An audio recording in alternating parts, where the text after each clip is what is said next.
Boa tarde, pessoal. Vamos iniciar mais uma videoaula sobre saúde da mulher. Meu nome é professora Patrícia. E hoje nós vamos falar sobre gestação de alto risco e emergências obstétricas.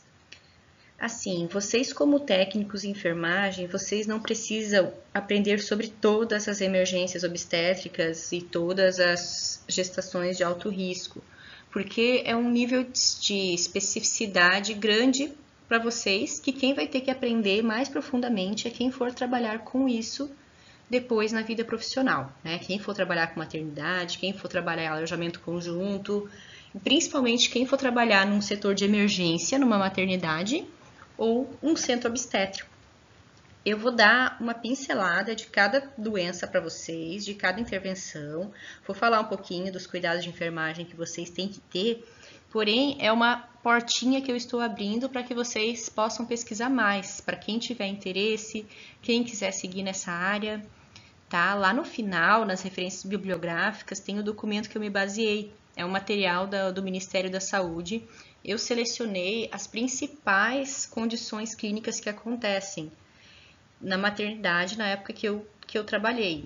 Então, eu vou explicar para vocês as mais comuns, só que existem muitas outras que vocês podem se deparar no dia a dia de vocês. Quando a gente for fazer estágio, eu acredito que a gente vai fazer estágio no setor de alto risco da maternidade Darcy Vargas, vocês vão ver talvez algumas situações que eu não mencionei, porque podem acontecer diversas situações.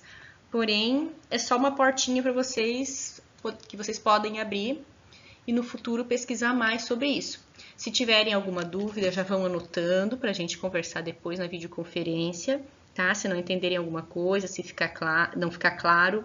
E também quem queira se aprofundar mais no assunto, pode me mandar alguma mensagem que eu posso passar o material disponível que eu tenho. Então, a primeira condição clínica é a gestação ectópica. Eu já falei um pouquinho para vocês na aula presencial, né, de como que eu falei que acontece a fecundação, como que acontece a nidação. Então, o que acontece? Em vez desse embrião nidar dentro do útero, lá no endométrio, ele vai ficar preso na tuba uterina. Por quê? Às vezes é uma falha anatômica da tuba, às vezes ela está mais contraída em alguma região ali da parte interna dela, ou a própria célula ovo não conseguiu se deslocar, tá? Alguma infecção tubária, mas não tem uma predisposição, alguma coisa que a gente indique que essa mulher vai ter uma gestação tubária ou não, né?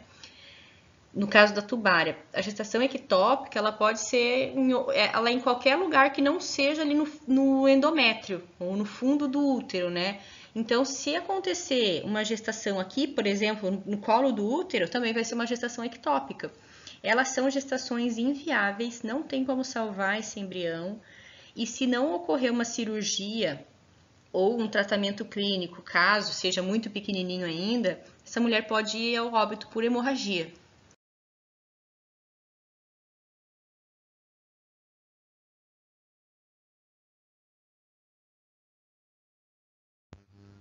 Então, em algumas vezes acontece da mulher nem saber que está grávida ainda, porque acontece muito lá no início. Lembra que eu falei para vocês que o embrião demora em torno de 15 dias para chegar lá no endométrio, no lugar que ele vai nidar? Então, imagina, se ele está preso na tuba, às vezes essa mulher nem sabe que está gestante ainda. Ou ela descobriu que está gestante, mas não nidou e ele continua se desenvolvendo ali na tuba, né? Pode ser uma emergência muito grave, porque se romper, ela vai ter muito extravasamento de líquido e vai ter hemorragia interna. No caso de ela descobrir cedo, por causa de dor, sangramento vaginal, dela realizou um ultrassom e fez esse diagnóstico, eles podem tentar com medicação fazer com que expulse esse embrião dali. Ou esperar tentar, porque às vezes se resolve sozinho, o corpo consegue reabsorver e ela consegue manter essa tuba. No caso de ser rota, né, essa gestação ectópica rota, a cirurgia deve ser feita ou por laparoscopia ou uma laparotomia mesmo, uma cirurgia aberta, onde tem que retirar a tuba uterina e retirar o máximo de sangue que consegue ali da cavidade abdominal. Então, é uma cirurgia como aquelas que vocês já viram no estágio passado, laparotomia exploradora mesmo no centro cirúrgico. Essa mulher, ela pode vir a engravidar novamente depois, porque ela ainda tem outra tuba, né? Então, pode acontecer do óvulo ser liberado e a tuba captar esse óvulo e ela conseguir ter uma gestação normal na próxima vez. Porém, o histórico de gestação ectópica anterior é um fator de predisposição a acontecer novamente. Mas não é uma coisa definitiva, é só uma chance que ela tenha mais.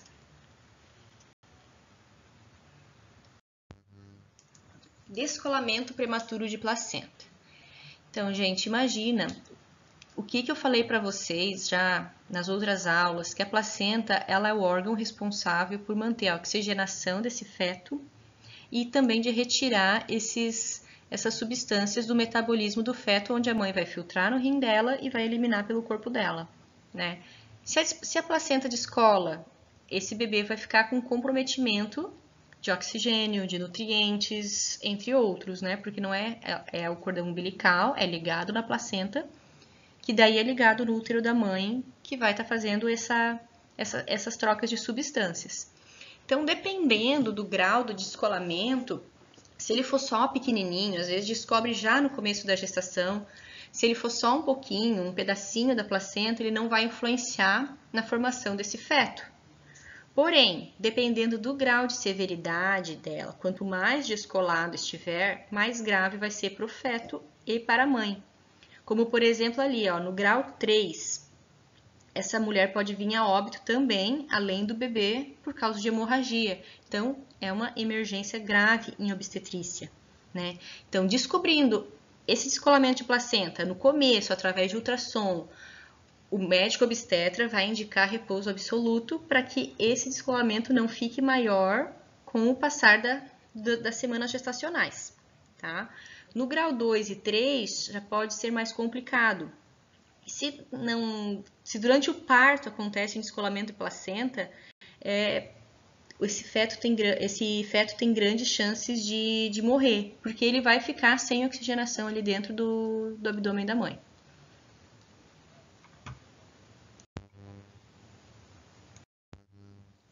Pode acontecer entre 1 a 2% das gestações.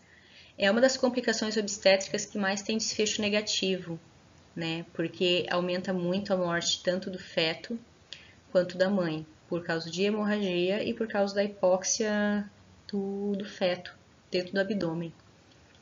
Então, o que tem de fator de risco para o descolamento prematuro de placenta? Hipertensão, rotura prematura de membranas, que eu vou falar para vocês ali. Talvez vocês vejam algumas siglas como RUPREME, bolsa rota, que é tudo essas membranas que foram rompidas antes do trabalho de parto.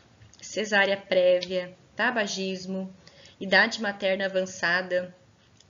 Essa questão da idade materna avançada é interessante, tá? Porque uma mulher é considerada idade materna avançada a partir dos 35 anos de idade. Então, uma gestante com mais de 35 anos é uma gestante de alto risco que tem que ter um acompanhamento especializado para prevenir essas complicações, tá?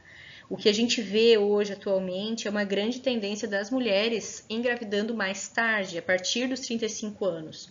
Não quer dizer que uma mulher com mais de 35 não possa engravidar. Ela pode e ela deve, se ela quiser, né, que aconteça isso. E, inclusive, é uma tendência mundial. As mulheres engravidarem depois, que tenham carreiras mais sólidas ou que demoram um pouco mais para casar.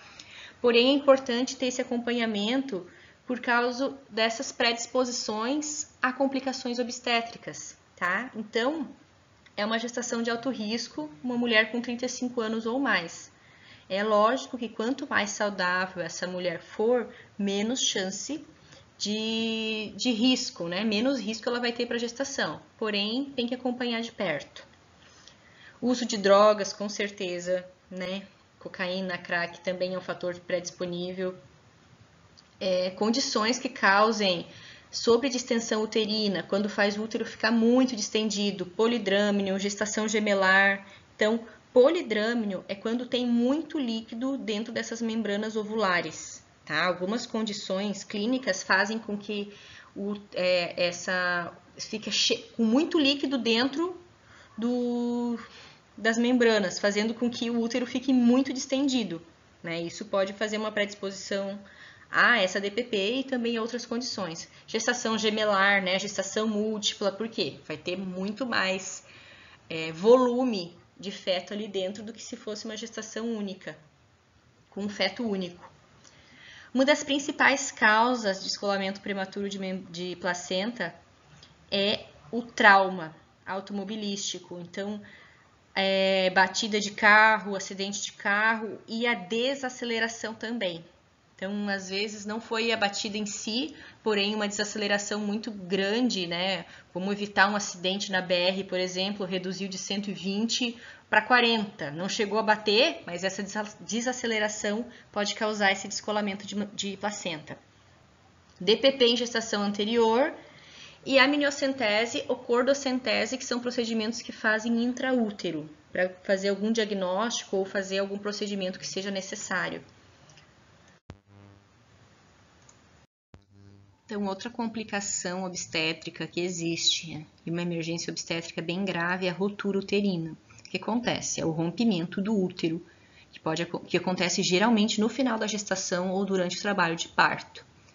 Ela é mais frequente em mulheres que têm uma cesárea prévia, que causou uma cicatriz ali no útero e o músculo não se regenerou completamente, ficando fragilizado ali onde teve aquela incisão cirúrgica anterior, né? Então, quanto mais cesárea essa mulher passou, mais risco ela tem de desenvolver uma rotura uterina, rompimento do útero. E isso é muito grave, porque a mulher pode sangrar até morrer. Ela faz um choque hipovolêmico e morre de hemorragia, né? Algumas vezes salva o bebê sobrevive, porque conseguiram fazer uma intervenção rápida, mas não conseguem parar esse sangramento da mulher, nem retirando o útero, nem fazendo esterectomia total. Ela sangra, infelizmente vai a óbito. A gente teve alguns casos nos últimos anos em Joinville, é uma situação bem triste e que a prevenção é não fazer muitas cesáreas, né? Então, 3 cesáreas, 4 cesáreas já envolve um risco muito grande para essa mulher. Outras condições que podem, né, causar rotura uterina é uma curetagem anterior que teve uma perfuração do útero, que isso é uma iatrogenia, né? Foi um erro médico ter perfurado o útero numa curetagem, isso não deve acontecer. Alguns tipos de miomas miomectomia, retirou mioma de dentro do útero e ficou alguma lesão ali. Acretismo placentário, que é quando a placenta está aderida ao útero e quando for puxar a placenta vai puxar um pedaço do útero também, porque ela está grudada e não solta. Trauma no abdômen, anomalias uterinas, hipergestão uterina de novo, né? Como eu falei, pode ser um feto muito grande, gestação gemelar, polidrâmino e até o uso inapropriado da ocitocina. Lembra que eu falei que a ocitocina sintética ela pode causar uma contração muito forte no útero. Então, se errar uma dose disso, pode fazer esse útero ficar tão tenso a ponto de romper. Então, ela tem que ser usada com muita cautela. O que se faz para conseguir reverter esse quadro, né? Reposição de volume, então vai tentar fazer transfusão sanguínea, vai tentar colocar muito soro nessa mulher, fazer uma laparotomia, provavelmente fazer uma esterectomia, que vai retirar o útero dela. E com certeza todos os passos de reanimação, né? Talvez tenha que fornecer oxigênio através de tubo, né? Ventilação mecânica. Então tem que ter uma equipe intensivista ali no centro obstétrico, um anestesista experiente, um obstetra experiente para que consiga reverter esse caso, porque ele é uma emergência e a mulher pode ir a óbito em poucos minutos.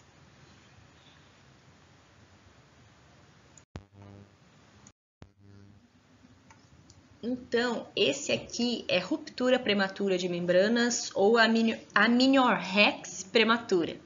Então, a bolsa, né, essas membranas, que é a bolsa de líquidos, ela deve se romper preferencialmente no trabalho de parto. Quando o bebê já está pronto para nascer, vai romper esse líquido, ou até depois do nascimento, né? Vocês já viram aqueles partos empelicados, algumas fotos, o bebezinho tá lá dentro da bolsa. Então ela tem que romper o mais tarde possível. O que acontece se ela rompe antes do tempo? Tem grande chance desse bebê nascer prematuro. Por quê? Vai infectar ali dentro, né? Então imagina ter um furinho ali perto do colo do útero e a vagina ela não é estéril, vai subir bichinho ali para cima e vai infectar esse bebê. Então, a mulher tem que ser internada para receber antibiótico caso seja prematura, né? Não estou falando da bolsa que rompeu quando a mulher está com 40 semanas e vai nascer o bebê. Daí é fisiológico, faz parte. Mas quando é prematura, antes de 34 semanas, lembra que o bebê é pré-termo? Então, o que vai acontecer? Essa mulher vai ter que internar para fazer antibiótico, preferencialmente EV, e vão monitorar. Mas não dá para ficar com ruptura por muito tempo. Ela não pode ficar uma semana com bolsa rompida, porque vai infeccionar esse bebê e corre o risco do bebê morrer e corre risco da mãe morrer também por infecção generalizada. Então, por isso que ela tem que internar, para sempre estar controlando os sinais vitais dela. Um sinal importante de sepse, taquicardia. Né? Frequência cardíaca elevada, tem que ficar de olho. Hipotensão, a pressão dela está caindo, também tem que ficar sempre de olho, que pode ser que ela esteja entrando em choque séptico. Isso é um cuidado de enfermagem muito importante, tá, gente? Às vezes vocês não dão bola para sinais vitais. Ai, que chato ficar verificando sinais vitais, ficar vendo pressão, ficar contando pulso. Vou colocar 80, vou colocar qualquer valor ali só para não me encher um saco. É muito importante verificar os sinais vitais, porque isso é a primeira indicação de que essa pessoa pode estar acontecendo qualquer intercorrência nela. Não é diferente na gestante que está internada, tá? Então, ela está com batimento de 130, se ela está em repouso, não está estressada, não está acontecendo nada, é um sinal de alerta. Então, é muito importante vocês verificarem corretamente os sinais vitais, certinho como está prescrito. Se está prescrito de 2 em 2 horas, talvez ela seja uma gestante de alto risco que pode estar acontecendo alguma coisa. E vocês, como técnicos de enfermagem, vão ser os primeiros a observarem isso, tá? Mudou o padrão respiratório dessa mulher? Tá respirando com muito mais dificuldade? Ou tá taquipneica, respirando muito mais rápido? Está acontecendo algum problema de ventilação nela, né? Então, tem que chamar o enfermeiro ou o médico para fazer uma avaliação. Pode ser que ela esteja com sinais de infecção, sinais de sepse. E quanto antes intervir, melhor. Às vezes vai ter que transferir essa mulher para uma UTI, porque ela vai entrar em coma, talvez nos próximos minutos. Só que vocês conseguiram intervir antes dela entrar em coma. Então, pensem como é importante a aferição de sinais vitais. Vocês salvam muitas vidas aferindo corretamente os sinais vitais, tá? Mas voltando, então, para o parto pré-termo, muitas vezes eles têm que induzir um parto prematuro, porque esse bebê está com um risco muito alto de infecção. Então, se acontece um parto prematuro lá pela 34ª semana, ok, esse bebê está quase 100% para o nascimento. Né? O problema é quando tem esse rompimento de membranas muito cedo. Se acontecer lá pela 20ª semana, é praticamente incompatível com a vida. Vai nascer um feto morto. Por quê? 20 semanas é muito cedo. Como é que vai aguentar mais 10 semanas, pelo menos, dentro do útero sem infectar? Por mais potente que a gente tenha de antibiótico hoje em dia, atualmente. Né? E sem falar que se está rompido, esse líquido vai sair. E esse bebê vai ficar em oligodrâmino, que é quando tem pouco ou nada de líquido dentro dessas membranas líquidas. Aproveitando o gancho da ruptura prematura de membranas, vamos falar do trabalho de parto prematuro, né? A gente já conversou bastante sobre isso no processo de gestação, mas eu quero retomar algumas coisas com vocês, principalmente a respeito dos cuidados de enfermagem quando tem uma gestante internada por trabalho de parto prematuro. Então, ela pode estar internada por essa ruptura prematura de membranas, né? Vamos supor que rompeu lá por 29 semanas. Ok, dá para segurar mais uma semana. Para quê? Para fazer uma medicação corticosteroide. Lembra que eu falei para vocês que tem o corticosteroide, que fazem uma aplicação IM nessa mulher, que vai induzir a produção de surfactante lá no pulmão do bebê e ele consegue reagir melhor à vida extraútero. Ele fica menos tempo entubado, ele consegue fazer as trocas gasosas com mais facilidade se essa mulher tiver tempo de tomar esse corticosteroide. Só vamos usar em prematuro, não vai usar corticosteroide numa gestação termo. Mas pensando num trabalho de parto prematuro que não seja por ruptura de membranas, que seja porque o colo do útero dilatou antes do tempo, tá? Ou que teve um descolamento de placenta importante, que está entrando em trabalho de parto, ou alguma causa sem razão, né? Que o útero está contraindo antes do tempo, está contraindo com 29 semanas de gestação. O que eles vão fazer? Eles podem administrar medicações topolíticas, que são medicações que vão tentar segurar um pouco esse tempo de nascimento do bebê, diminuir a contração, para fazer algum procedimento que dê para segurar um pouquinho mais. Porque cada dia na vida de um prematuro é um dia completamente diferente. Um dia faz diferença de vida e morte, entre vida e morte de bebê prematuro.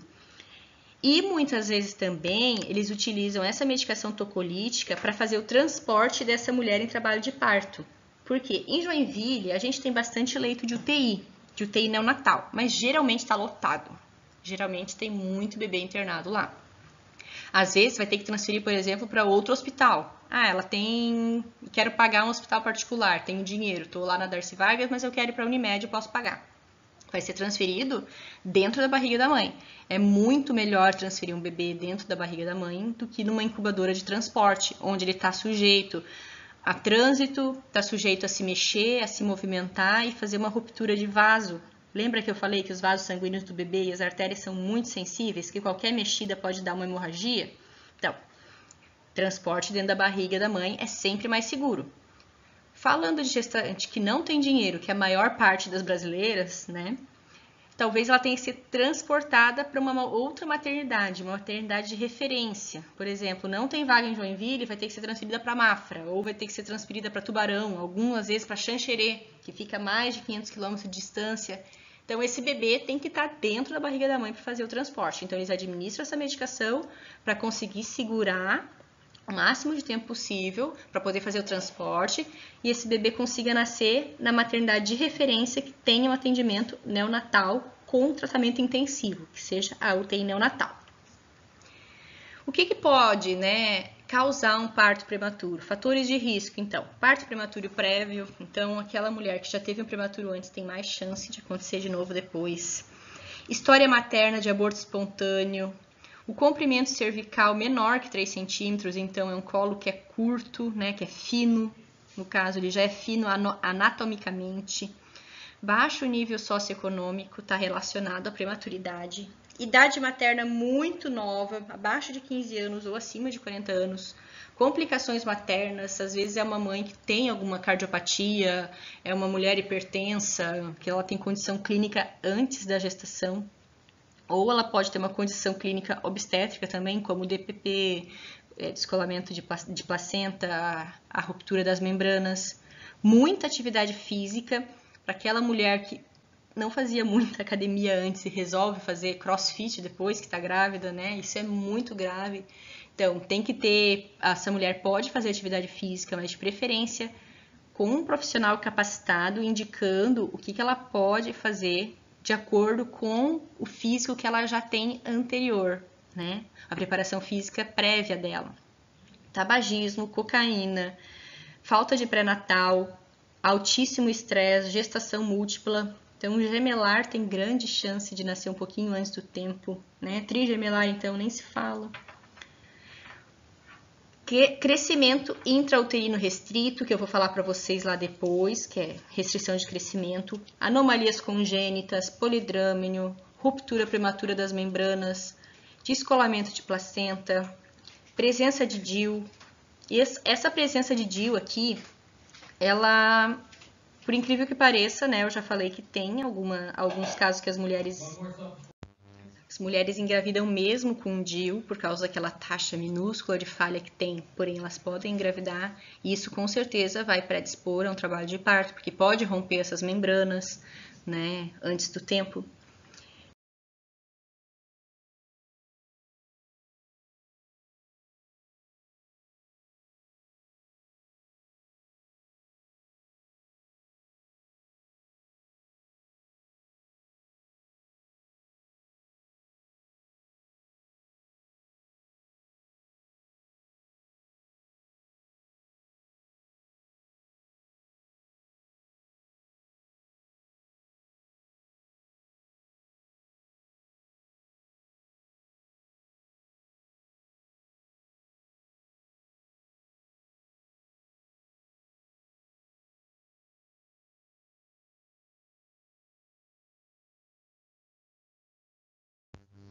o mioma, que são tumores dentro do útero, são tumores não cancerígenos dentro do útero, que variam de tamanho, né, que às vezes é necessário fazer uma intervenção cirúrgica antes da gestação, até para essa mulher conseguir engravidar, porque é mais difícil engravidar tendo mioma. Algumas anomalias uterinas, insuficiência istmo-cervical, que é quando o colo do útero não tem força suficiente para se manter fechado durante toda a gestação, ou ele é curto demais, fazendo com que ele se dilate muito cedo, muito antes do tempo. Infecções maternas, então aí de novo a importância do pré-natal, né? Tá com os exames em dia e não se expor a riscos de contrair qualquer doença infecciosa. Síndrome antifosfolipíde, que é uma doença autoimune que altera a coagulação, traumas e cirurgias. Uma das doenças mais comuns que tem durante a gestação, que vocês devem ter ouvido falar bastante já, é o diabetes gestacional. Como vocês já estudaram no outro semestre, no semestre passado, diabetes é uma doença metabólica que altera como o corpo consegue digerir os carboidratos, seja por uma falta de insulina ou seja por uma redução na insulina. Com a gestante, essa diabetes geralmente é transitória, porque ela acontece por causa de algumas alterações que a placenta faz no metabolismo da mulher. Então, na maioria das vezes, ela é transitória. Depois que o neném nasce, essa mulher não é mais diabética. E o diabetes gestacional, da mesma maneira que o diabetes mellitus 1 ou 2, ele pode descompensar o corpo dessa mulher. Então, de acordo com o nível de glicose que ela tenha no sangue, ela vai ter que usar insulina, não apenas as medicações via orais. Tem algumas diabéticas que conseguem controlar através da alimentação e atividade física. Algumas não, depende do organismo de cada um. E para o bebê pode trazer sequelas bem graves, porque ele vai estar recebendo muita glicose. Vai estar recebendo glicose a mais do que seria o recomendado, né, pela placenta. Então, são geralmente bebês que nascem macrossômicos, que são aqueles com um peso muito grande para a idade gestacional, né? Eles nascem acima de 4 quilos, nascem com 4,500, 5 quilos, alguns extremos até quase 6 quilos. Isso é extremamente grave, porque o corpo deles descompensa também depois que sai do útero, né? Da mesma maneira, ele não consegue metabolizar direito essa glicose. Só que depois que ele nasce, eles geralmente fazem hipoglicemia. Então, eles vão ter que tomar glicose para conseguir regularizar. Esses bebês também têm mais chance de desenvolver diabetes tipo 1, que é aquela diabetes da juventude, e sobrepeso. Além disso, eles têm mais riscos de ter cardiopatias. Então, alguns bebês têm algumas cardiopatias bem graves por causa dessa diabetes gestacional descompensada. Ali vocês estão vendo na foto, né, uma torta com uma aparência bem gostosa e uma fruta, né? Então, o que acontece? O aumento de peso, muito aumento de peso na gestação, predispõe a desenvolver diabetes gestacional. Ou então, mulheres que têm sobrepeso antes de engravidar também têm uma predisposição a mais. Não quer dizer que essa mulher não possa comer bolo, que essa mulher não possa comer os doces que ela gosta, porém, ela tem que ter uma dieta balanceada. E no caso dela ter confirmado o diagnóstico de diabetes gestacional, sim, ela vai ter que seguir uma dieta bem rígida, com controle total de carboidratos e açúcares.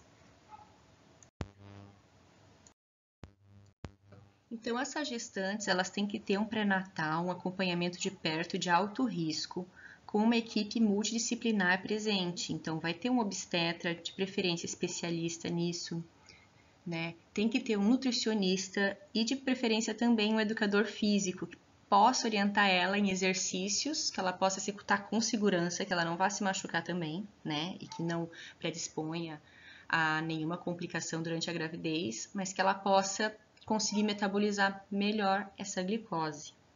Então, ela vai ter que fazer controle de glicemia, ela vai ter que fazer controle de dieta, entre outros cuidados que, na verdade, são cuidados saudáveis, né? Alimentação saudável, atividade física moderada.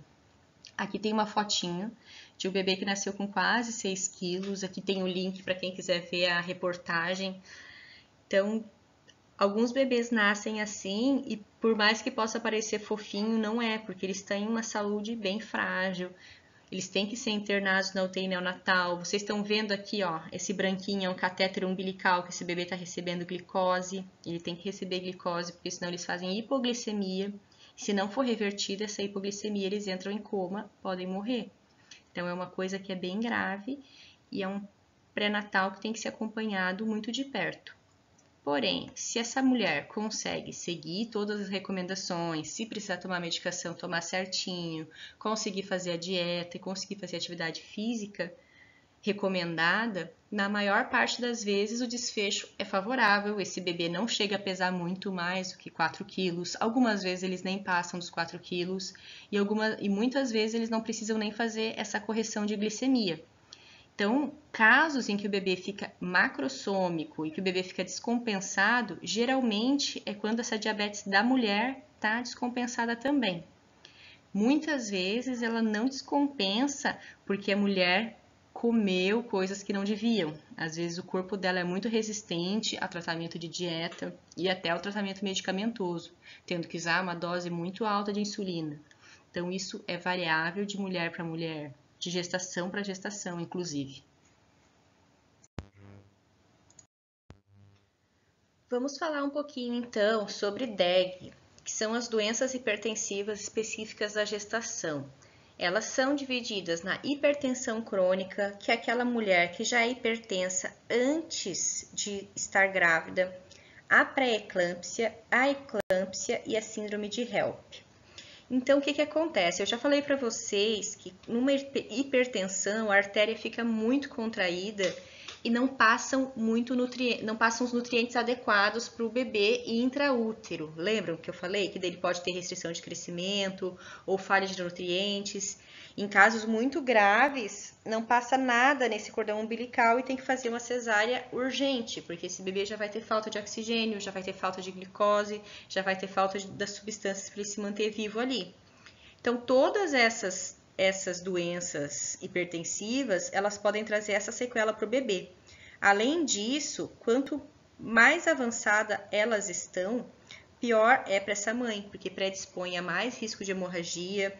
Algumas mulheres, elas convulsionam, elas começam a ter falha nos rins, porque imaginem só, como é uma doença metabólica, que as artérias do corpo inteiro estão contraídas, onde ela se contrair demais vai faltar oxigênio e pode causar uma lesão, muitas vezes até permanente, né? O principal órgão afetado são os rins.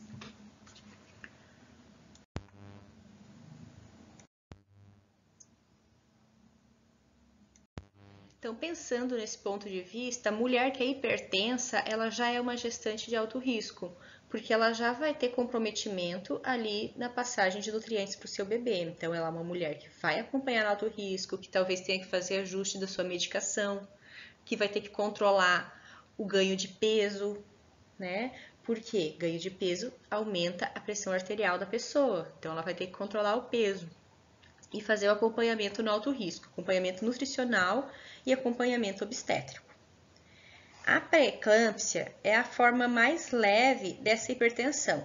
Agora a gente fala de mulher que não tinha uma hipertensão anterior. Apesar de que uma mulher hipertensa pode ter uma eclâmpsia sobreposta, né? Que ela somou as duas doenças. Mas aí é um caso mais grave da mulher que não conseguiu fazer um acompanhamento ou que o metabolismo dela ficou muito descompensado. A pré-eclâmpsia qualquer mulher pode ter, né? Voltando ali ao que eu estava falando antes. Nunca teve um pico de hipertensão, pode ser que ela não seja obesa, pode ser que ela não tenha sobrepeso, pode ser que ela tenha uma vida ativa, porém ela desenvolveu essa pré-eclâmpsia, porque também é uma modificação no corpo dela por causa da placenta, né? Aquela placenta que vão ter aquelas trocas sanguíneas e trocas de substâncias ali entre placenta e útero, algumas vezes causam essas reações que fazem a mulher desenvolver essa hipertensão, que é transitória durante a gestação. A mulher que era hipertensa vai continuar sendo hipertensa depois. A mulher que sofreu de pré-eclâmpsia ou eclâmpsia, ela vai voltar à sua normalidade depois do parto, tá? Então, ela geralmente ocorre após 20 semanas de gestação, com algumas exceções, como a doença trofoblástica gestacional ou gestação múltipla, que é aquela gestação de gemelar ou trigemelar, porque imagina, né, a quantidade de placenta que tem ali para dentro daquele útero. Acompanhada de proteinúria. Vocês sabem o que é proteinúria, né? Quando libera muita proteína na urina. Por que isso está acontecendo? Não é normal liberar proteína na urina, a não ser que já esteja acontecendo algum dano lá nos glomérulos. Lembram aquela partezinha do rim? Então, às vezes, já vai ter algum dano ali naquelas arteríolas que vão estar liberando proteínas. Então, quando esse exame de urina dá alterado, já se tem um forte indício que essa mulher esteja ou com pré-eclâmpsia ou com eclâmpsia. Ela pode ser de leve a grave, de acordo com o tanto de proteína que está liberando nessa urina. Então, geralmente, as mulheres que estão com alguma alteração da pressão arterial, elas têm que ser internadas e tem que se avaliar essa proteinúria. O que eles fazem? Coletam urina por 24 horas. Isso é uma coisa que é um cuidado de enfermagem, porque vocês vão ter que ir lá no quarto da mulher, fornecer um potinho graduado e falar para ela que elas vão ter que fazer a urina ali por 24 horas. Então, depois que passou 24 horas, o laboratório vai recolher e vou fazer a contagem de proteína que tem na urina. De acordo com isso, o médico vai precisar talvez intervir ou não. Talvez alterar a medicação dela, talvez fazer alguma restrição diferente, né? Mas é de acordo com esse exame. Pode ser que ela esteja com a pressão alterada, mas não esteja com proteinúria. Então, ela ainda não está tendo nenhum tipo de lesão a nível dos rins. Pensando que o rim é o órgão que é primeiro afetado no caso de hipertensão.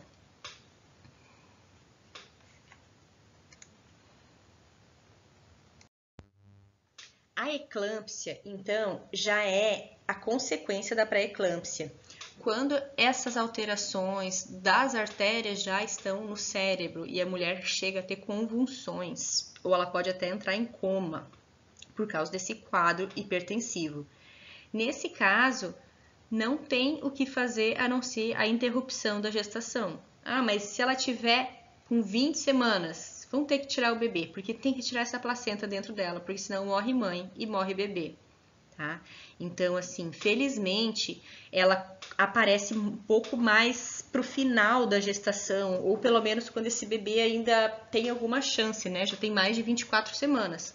É uma das grandes causas de prematuridade, porque eles vão ter que fazer uma cesárea de emergência para retirar esse bebê e retirar essa placenta.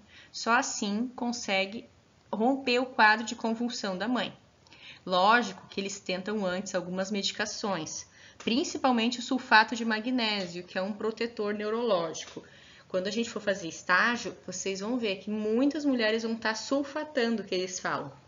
Então, ela está recebendo essa medicação que é para prevenir a convulsão, né? Para ser um protetor neurológico dela e do bebê. Porém, se ela já chega ao nível de convulsionar, vai acontecer mesmo a interrupção da gestação, que é uma cesárea de emergência. O médico consegue prever essa eclâmpsia? Consegue, através daquela proteinúria que eu estava falando no slide anterior, né? Então, se esse nível de proteína estiver muito alto na urina, eles já pensam, olha, vamos começar a fazer o corticoide nessa mulher, porque talvez a gente tenha que interromper essa gestação, mesmo o bebê sendo muito prematuro ainda, né? Então, para isso que serve aquele exame. É um exame muito importante, que tem que tomar muita atenção. E a mulher tem que estar bem orientada para fazer a diurese toda ali dentro daquele frasquinho, né? Depois que é retirada essa placenta, essa mulher ainda pode estar tendo pico hipertensivo e ainda pode estar em eclâmpsia, lembra? pode acontecer no parto e no puerpério imediato. Então, talvez a gente cuide de puérperas usando essa medicação, que é o sulfato de magnésio também. E também em observação, porque elas podem convulsionar ainda depois. Então, elas vão ter que tomar medicação anticonvulsionante e continuar usando essa medicação sulfato de magnésio, que é específico para isso durante a gestação. É uma medicação que a gente tem que ficar muito de olho quando a mulher esteja tomando, porque ela pode reduzir os reflexos, fazendo uma parada respiratória nessa mulher. Então, a gente vai fazer alguns exames de reflexo em quem estiver usando. A gente pega um martelinho, igualzinho aquele do Chaves, sabe? Dá embaixo do joelho, para ver se a mulher está levantando, se está dando um chute no ar. Isso para a gente ver se os reflexos periféricos dela ainda estão ativos, né? Se a gente fizer esse teste e ela não movimentar o joelho, não movimentar o pé, pode ser que ela esteja entrando já numa depressão neurológica, e daí a próxima etapa seria a depressão respiratória. Então, tem uma medicação antagonista que fica lá, que é o gluconato de cálcio, que a gente tem que fazer imediatamente. É muito raro acontecer uma consequência dessa de depressão respiratória, tá? Porém, a medicação antagonista tem que estar ali por perto sempre, porque se notar alguma alteração no nível de consciência dela, a gente tem que agir na hora.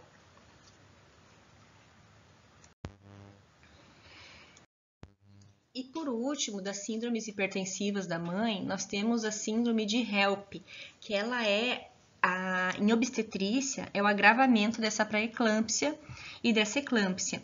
Então, começam a quebrar as células, as hemácias, né, que é a hemólise, a elevação das enzimas hepáticas e diminui as plaquetas. É uma variante muito grave da pré-eclâmpsia. Geralmente, a mulher precisa de UTI. E a complicação mais grave para a mãe de todas essas doenças hipertensivas é a questão da hemorragia, a questão do sangramento. Então, elas têm muito mais predisposição a sangrar. Então, pode ser aquela mulher que fez uma cesárea e não conseguiu, os médicos não conseguiram conter o sangramento dela, e elas podem ir a óbito por causa disso, porque elas têm diminuição nas plaquetas, elas têm alteração metabólica, que talvez aconteça esse desfecho, né? Então, como cuidado de enfermagem, vocês vão estar agindo em um centro obstétrico uma situação de emergência. Então, tem que ter acesso venoso calibroso para colocar concentrado de hemácias, né? Que é a transfusão de sangue, correr líquidos, às vezes vai ter que fazer massagem cardíaca, vai ter o anestesista em sala para entubar essa mulher, para ela receber oxigênio. Então, atualmente, a gente tem bastante tecnologia para reverter esse quadro, porém, em alguns casos extremos, ainda é uma coisa que pode levar ao óbito materno.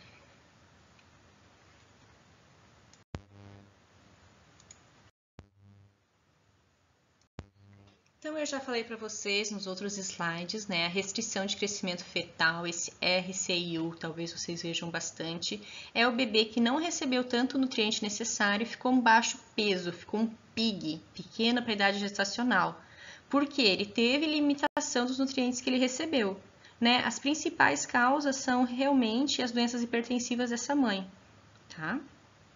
E esse bebê ele pode ter algumas consequências, né, que incluem hipóxia, síndrome de desconforto respiratório, enterocolite, que é uma doença bem grave que acontece no intestino do bebê, que é necrosante, né? Que aconteceu uma necrose ali.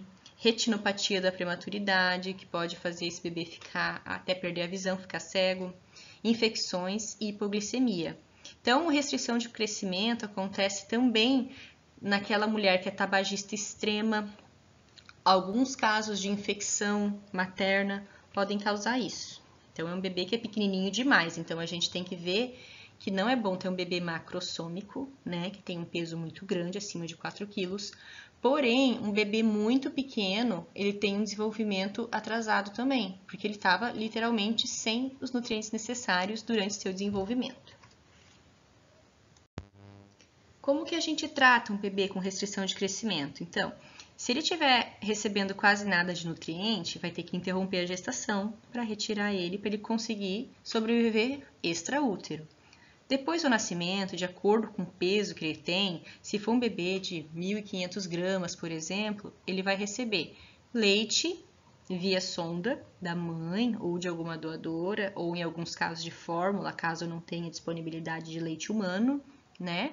Via sonda. Em casos mais graves, ele vai receber uma nutrição parenteral, que é uma nutrição que tem por via endovenosa, né? Na veia mesmo. Mas tem um tratamento, ele tem que ficar internado numa UTI neonatal também, até ele conseguir um peso adequado, que é acima de 2 quilos, para ele poder receber alta. Então, eu gostaria que vocês pesquisassem sobre gravidez molar ou neoplasia trofoblástica gestacional e sobre acretismo placentário também, tá? É uma pesquisa simples que eu gostaria que vocês escrevessem manualmente, copiar lá o que é o acretismo placentário, cada tipo ali, o acreta, increta, percreta, e também sobre a gestação molar, o que é e qual que é o tratamento. Eu não quero que seja mais de meia página cada um, tá? Bem curtinho, tira uma foto e vão postar no Siga para mim, beleza? Sobre isso que foi a aula de hoje. Então, aqui tem as referências do que eu usei, principalmente esse primeiro aqui, esse manual de gestação de alto risco, manual técnico. Se vocês tiverem interesse em pesquisar, ele está disponível online. E tem outras doenças e outras complicações da gestação. Essas foram as mais comuns. Até mais, pessoal!